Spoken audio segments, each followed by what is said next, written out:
Hi, my name is Brandon, and for my Blue Stamp engineering project, I decided to go with the Raspberry Pi thermal camera. I guess this part of the project, I kind of tried to figure out how to set up the hardware configuration first, as well as the software, but that came after. For the hardware part, it really kind of just came down to the actual Raspberry Pi.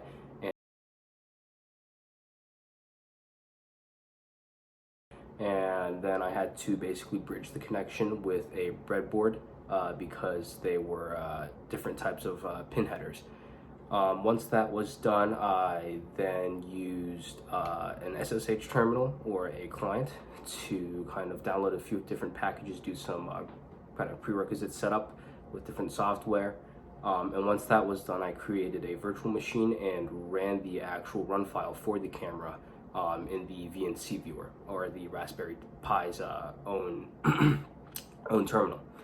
And then, yeah, that's kind of how I got that set up. There were a few kind of shortcomings and difficulties along the way, such as the fact that different tutorials or guides out there were a little different, and I didn't have a whole lot of coding experience myself. I had a lot of hardware experience. So that was a more challenging aspect for me, but I learned a lot. But during the process, there were a few issues, such as the fact that some of the libraries were in a different language, and there weren't any, I guess, tutorials or guides for them, so we had to kind of figure out how to get around that, and that's why we had to use a virtual environment.